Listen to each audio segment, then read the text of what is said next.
to Cult and Classic.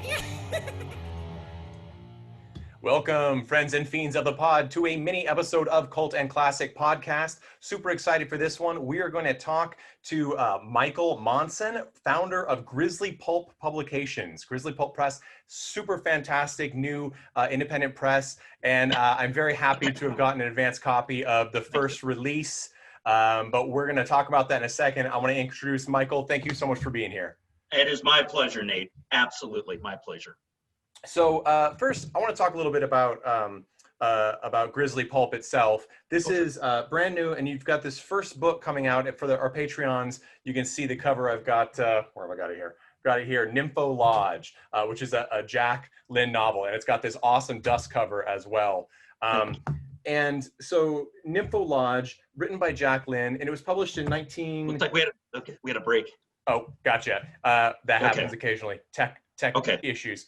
So we are looking at your first release right now, which is Nympho Lodge, and it's a Tokey Wedge swinger by Jack Lynn. Now, right. Jack Lynn, I was not familiar. I'm a big Mickey Spillane fan. There's lots of others from the Black Mask era on up of the sort of men's pulps, which on the back of this copy of Nympho Lodge is reverently referred to as girly mags.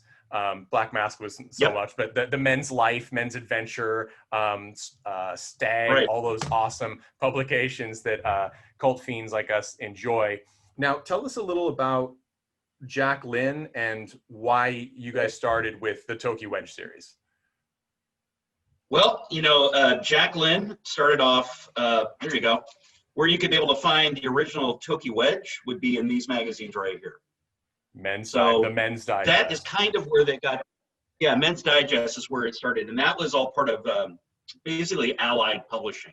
So Allied Publishing had both the magazine that they put out. They had the publishing arm, and then they also, if you look in the back of those vintage ads for like the girly loops and things like that, they were also involved with that. So, just doing a little bit of background research, obviously, they were associated with organized crime. So the outfit was probably running out of Chicago, and the front was in Los Angeles. So, but how everything ended up with GRIZZLY Pulp is because they were really good at registering the book with the Library of Congress, or maybe not, but they didn't copyright any of this. So all the books fell into public domain. So you just had to wait to 2018, and then suddenly there's a huge dump. Thank God for Congress doing one good thing for us, which allowed an awful lot of this wonderful content to fall in the public domain. So Jack Lynn, actually, his real last name was Vanderveer, and he had a really interesting story in that he just was basically a meat and potatoes guy that just would go out and just write wherever the money was. So he would do the Tokey Wedge books, which are sort of a more, somebody I just read a while ago just said it was more of a downsell Shel Scott, version. So a little bit more down. Richard Prather's private eye character. Yeah. Exactly. So, but the other thing too is at one point, Vanderveer was writing for Ellery Queen magazine. He was doing editing with them. He was doing some editing for Alfred Hitchcock magazine. So he just went, like any good writer would go where the money was. So they would just give him some money to go ahead and write this. So, and he was definitely a commercial writer of the time. And it's interesting that because he did publish, he published quite a few. He published, in addition to, I think there are 5 or 6 Tokey novels, right? No, actually, in the canon, there's even more than that. There's probably, as far as my count goes, and in my collection, you're hovering around 2 dozen titles. So, which isn't too bad. No. So, but it also gets confusing because, Novell Books and Allied, they weren't really into keeping everything kind of above boards. So sometimes what would happen is they would reuse content. Yeah. Or what would happen is the book would come out and they would put a cover on it that said fabulous third printing when it's the first one that was out there. Again, it was all just basically got to have a hype machine, behind it. And so that's sort of what led to him just keep on writing. He later in life had a job as an editor at a small newspaper in Texas. He passed away in '79. And the name Jacqueline actually came from his second wife. Her name was Jacqueline. So there you go. So that's where you get Jacqueline. So, and my girlfriend spent an awful lot of time, Miss Lisa, unraveling all this. She gave me, you know, if you want anything, folks, I have crib notes that she gave to me. And so there you go. So that's kind of the background of the mystery, hopefully, of Jacqueline. Well, that's really cool, because I mean, just doing a little digging myself through it, it was tough to find. I certainly didn't find that much, and a lot of these authors, you know, we're still coming up with, you know, oh wait, this is the same guy, or this was over here, or wait, they were, you know, a quote unquote above board, you know, commercial author of such and such, but this pseudonym is where they did their, you know, their dirty work, so to speak. And of course, fans of the podcast will surely recognize the marketing campaigns you're talking about with books, where, you know, Tomb of the Blind Dead has 30 different titles, you know what I mean? And of course, this copy will have this footage, or hey, we just happened to steal some footage from this for this drive-in double feature. Right. You know, that whole deal. Well, with those guys, remember, I mean, you would have the Germans would give you some money, the Italians would give you some money. Right. You know, you would have the Japanese would give you some money, the Americans would give you some money, South Americans. So everybody, you all had markets out there. So in a way, pulp is like that, because you just had to make sure you appeal to whatever audience was out there and give them exactly what they wanted, but never deliver on the kind of the final goods. That's the thing about Nympho Lodge, is I always tell people, there's like zero nymphomania in this. Right. There's so much lodging that you could almost get a degree in, what is it? You know, hotel management. That's kind of what Nympho Lodge is. So sometimes when I get a pushback from people, I just be like, you want to learn how to become a hotelier and work at the front desk? Read this book. For sure. And it's funny because, of course, because this was originally published in, was it 69? 59. 59. Okay. So 59 was, right heading into that swinging 60s, because it's got sort of that mid-century, I mean, obviously it's a pulp, so it has the mid-century mod down, but what I thought was fascinating is all of his collected books had such you know, titillating titles like Nympho Lodge, Broadbait was another non-Tokey one, I think. And so they're sort of a master of this marketing, and there's plenty of descriptions of nude women and beautiful people, but of course, really, you know, by today's standards, especially, and even by the literary domain, it is very tame.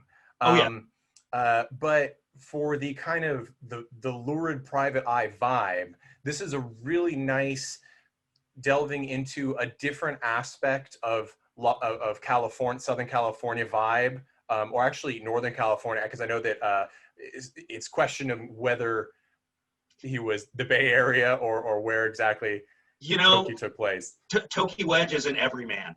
You know, he could be, you know, up here in the Cisco Bay Area. He could be down where you are in the valley, or he could just be in just podunk nowheresville.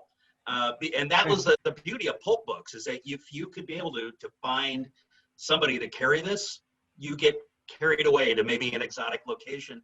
And if you were in like someplace like in New Hampshire, maybe Boston, right? You know, or if you're just like in the middle of nowhere out in Okefenokee Swamp, might be the big city of like, you know, Miami or something like that.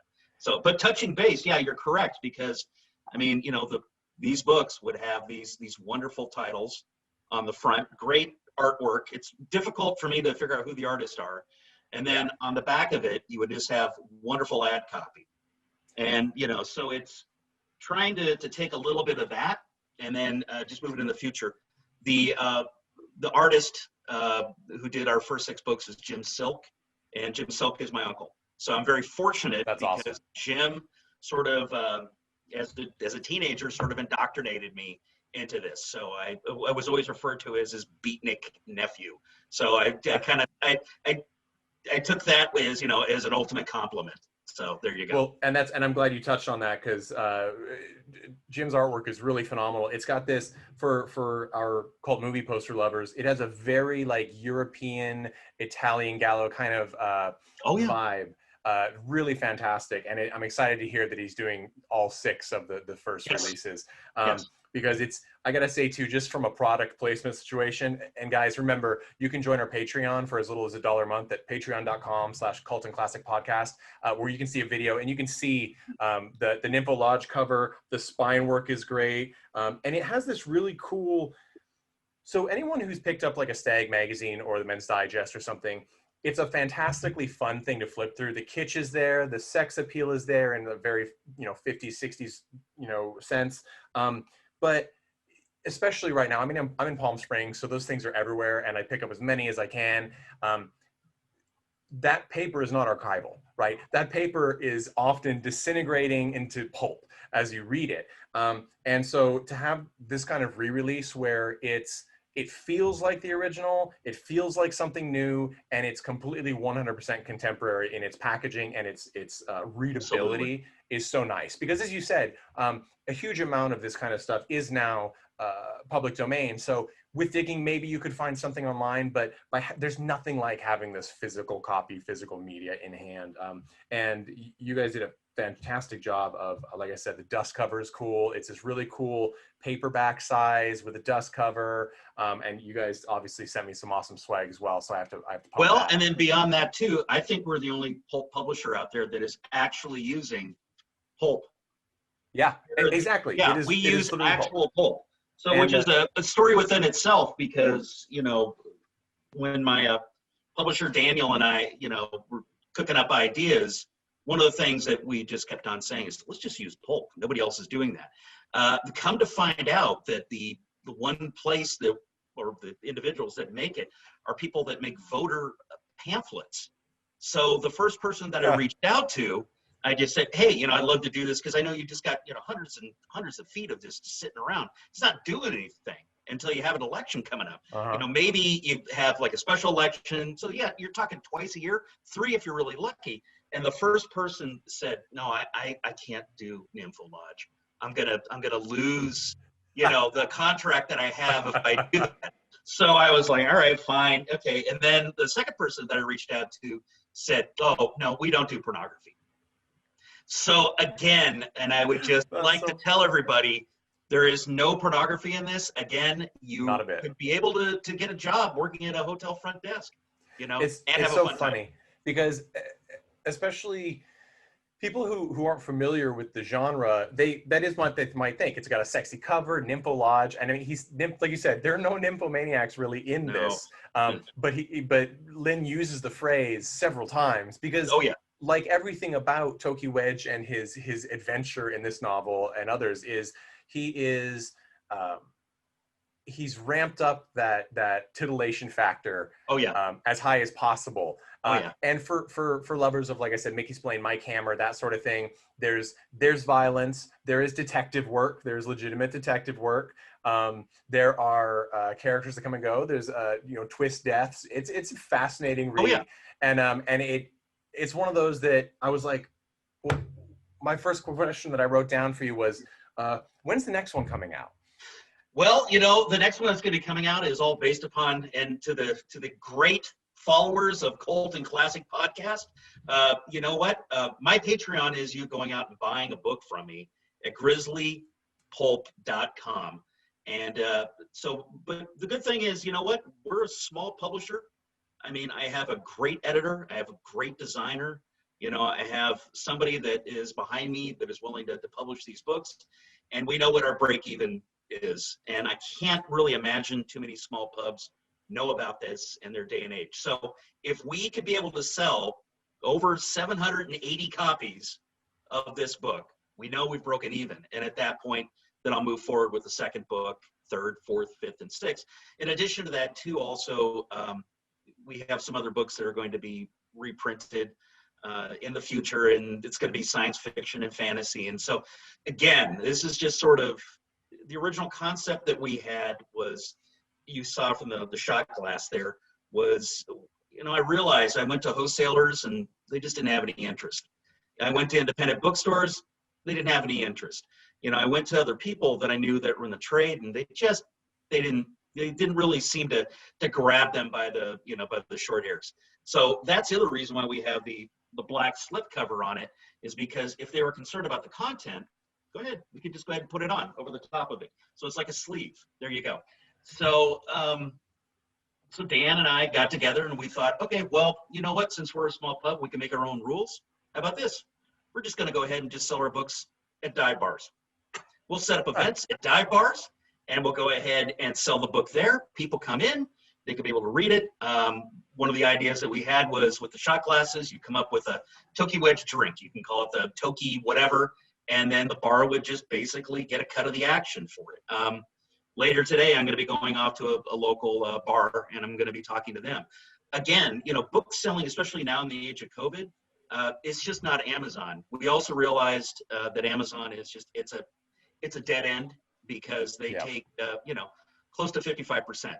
And at any point, they can randomly return your product. There's no, you know, ifs, ands, or buts about it. When you sign a contract with them, you know, you truly are, you know, making a deal with the devil if you're a third-party seller that's out there.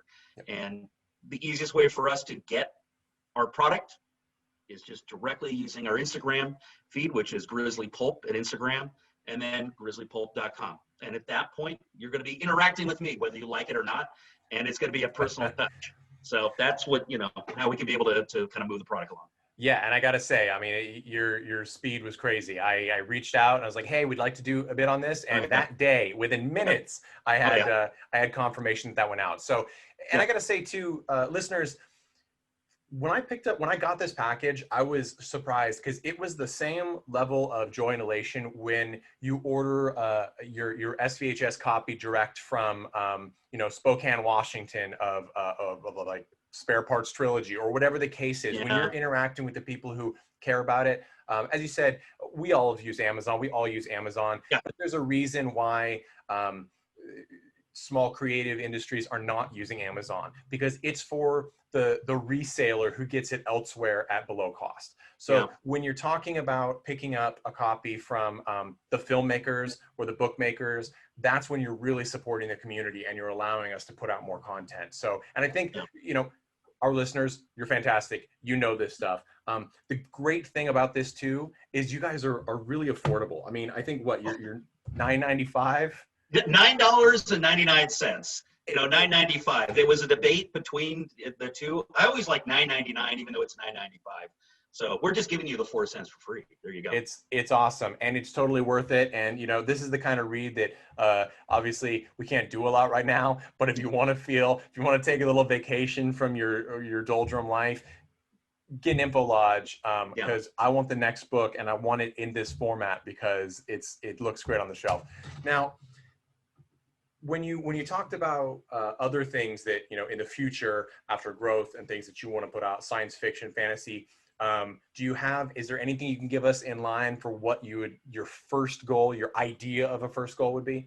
Well, you know, the thing that I realized a long time ago was that, you know, if I'm going to be starting up Grizzly Pulp, because it's also kind of a play, Grizzly, you know, Pulp. So the two of them, they kind of mesh together. That basically it's all going to be about brand management. So beyond just the books sort of like what Amazon started with, it was a gateway to the things that are out there. So, I mean, the branding that we do on shot glasses, I'm going to be doing a short run on t-shirts. I was really fortunate enough to be working with Mort Todd, who did, if you see behind me, you'll see the Back from the Grave series that was on Crip Records. And Mort's done stuff for DC and Marvel and things like that.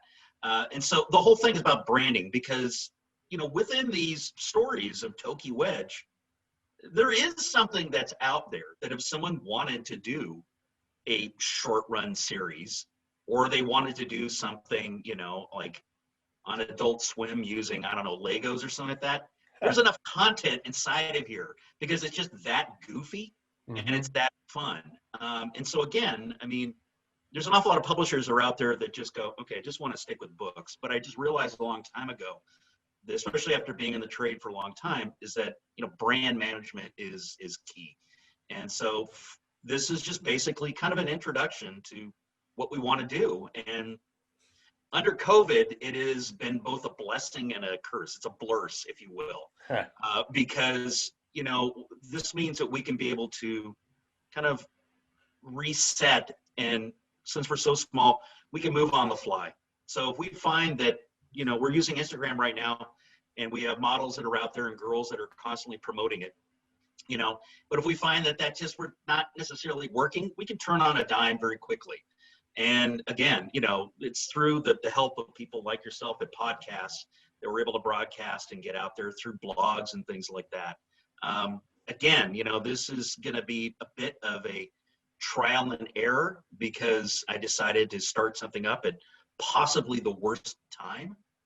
But within that, it also means that I'm able to interact with people, and they'll just go, well, you know, the thing you just did, you know, with this, you know, with these girls right here, that's a bit much. Or, you know, could I see more of them, you know, and less of you? Fine, I'm okay with that. So, you know, and again, what you're referring to is I think in particular, although I think you did some stuff before, is you guys had a pinup contest. So yes. Women who wanted to dress pinup and send photos, they would become Grizzly Pulp girls, and right. and you'd use their, and you've been posting their images on Instagram as well. And as it's sort of funny, because you're talking about some resistance you've met, like with printing this book and some other things.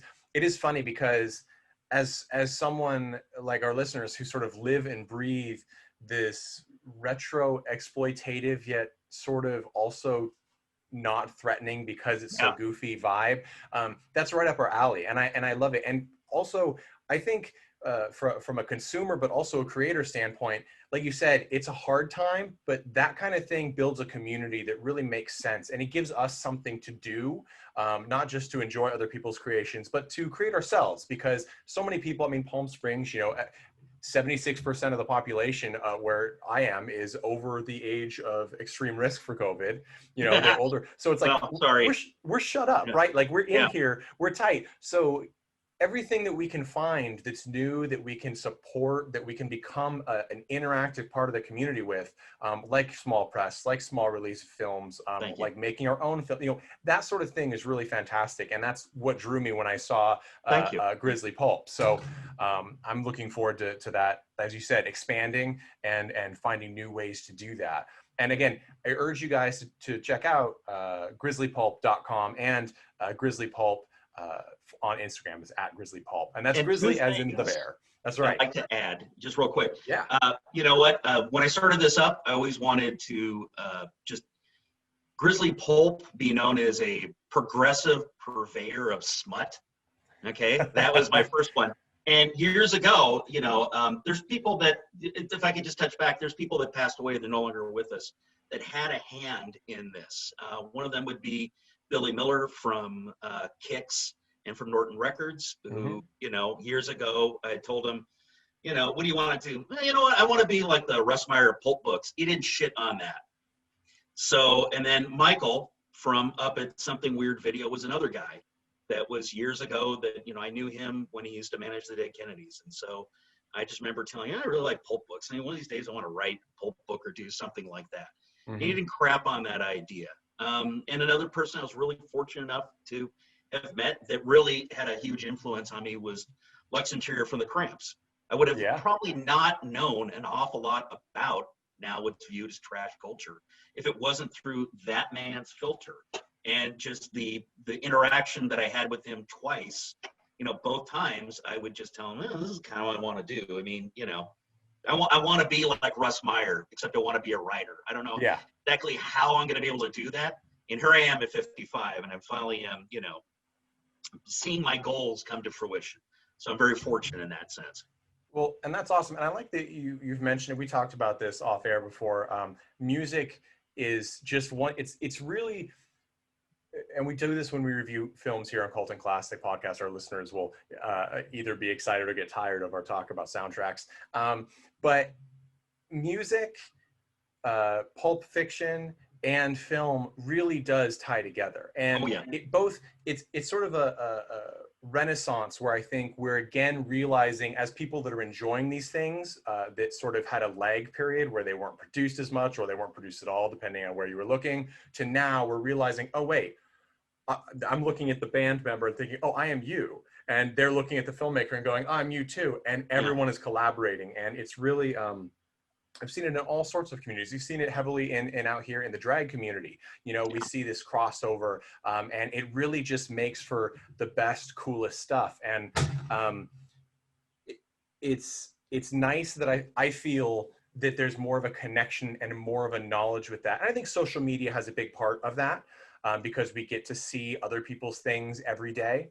But I also think that it's sort of interesting because we end up building these microcosms where we're really familiar with it. And then as soon as we step out the door into somebody else's, it's like, they're like, what? And I'm like, oh, right, we're going to this, the show or whatever. Or, oh, I'm reading, Nympho Lodge. And they're just really blown away. But there's also a joy in that, it becomes yours as opposed to everybody else's. So, your podcast and your band that you had and Grizzly Pulp and the things that I've done, we're all part of like a small club. But again, I want to be all inclusive as best I possibly can. And through that is through brand management. Again, you do mention that there's an awful lot of alternative culture where you're down in Palm Springs. I'm very fortunate to live up here in the San Francisco Bay Area, which I've just been immersed in it in my entire life. Going to punk rock shows from '79 until I just said, I'm too old. I'm going to break a hip with these guys. It gave me a little bit, I hate to use the word luxury, but a bit of a luxury. And so I feel in a certain sense that I sort of owe that back to a larger community, and Grizzly Pulp is part of that. Again, you'll be able to interact with me if you have any questions. I'm always amazed with the model talent that I've worked with. An awful lot of the girls, they just don't know about this stuff. I'm always going at it like, oh yeah, so-and-so and such and such. Like, oh no, I don't. Okay. Oh, okay. Well, all right. This is what it's about. I'll tell you, I'll send you all this information that's out here. And then you have any questions, come back to me, and then we can go ahead and create something. So, I mean, in that sense, even though we're under, some really severe shit going down here with COVID, hey, everybody out there, hang in.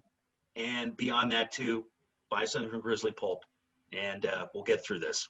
That's for sure. And you mentioned being in the Bay Area, we've got great fans up there. We interviewed Peaches Christ a while back. We love Peaches. Yes, Peaches. Yeah, Peaches is wonderful. Yeah. Joshua's the man. Love it. Oh yeah. And I just got to say that being able to be like I am, like down in Palm Springs, or with many of our contributors are over on the East Coast, and having fans up in the Bay Area, it has made, on a personal level, for me, and I've heard from fans writing in, this experience more easily tolerable. I won't say it's made it phenomenal all the time, because a shitstorm's still a shitstorm. Yeah. But it's at least been an umbrella, and so every little bit, and Grizzly Pulp and Peaches, what she's doing, and live shows, and the podcast and everything, just thanks to the fans, thanks to creators, it's been really a lifesaver, a literal lifesaver across the board.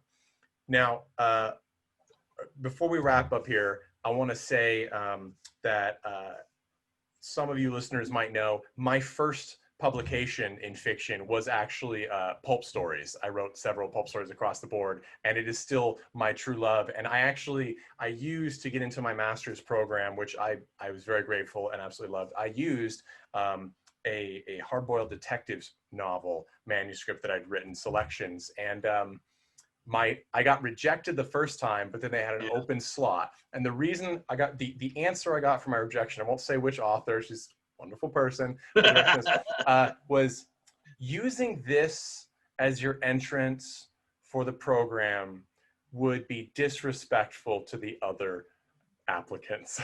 Now, I don't understand what I don't understand that either. I don't understand, but I will just say that went to get published later. So at pro rate. So I'm going to just give the thumbs up. And if you guys want to write something, if you're inspired by this, and other people tell you it's a dead end game, things like Grizzly Pulp exist. Keep going. Make your movie, make your book, make your music. Yeah. It's going to be great. Yeah, you know what? It's better to be a creator in life than a taker in life. And sure. And your teacher, that woman that's out there, no offense to you, but if you pop off and you tell people that, especially when they're looking at you as somebody that is a voice of acceptance, and you shit all over it, well, I have a fundamental problem with that. And so I do have respect for people that have a persistence of vision. I mean, don't go Andy Mulligan on us, obviously. Don't go to that extreme. But, if you want to just be an innovator and somebody that's out there that just kept on working at it, meat and potato guys like Russ Meyer, you couldn't do any worse than that. I mean, sure. You develop a genre and you just stick with it. And everybody eventually is going to come along and just be like, this is awesome.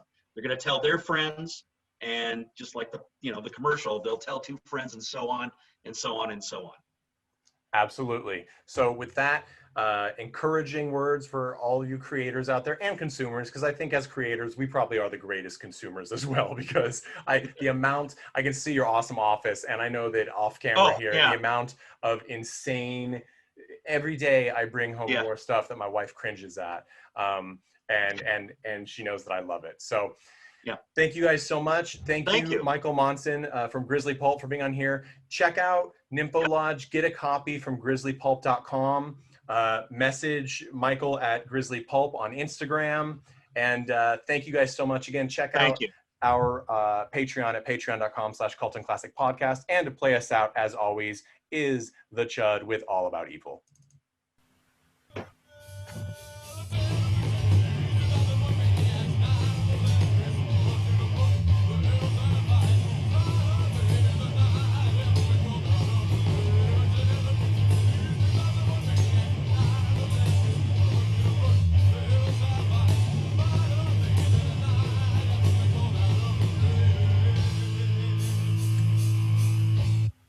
Hey everyone, thanks for listening to Colton Classic Podcast. This podcast is important to me, but what's more important are the rights, privileges, and freedom from violence of everyone in this country and in this world. And that means supporting Black Lives Matter. If you'd like to make a donation, please go ahead and visit coltonclassicpodcast.com, where we have a list of places you can donate and help out.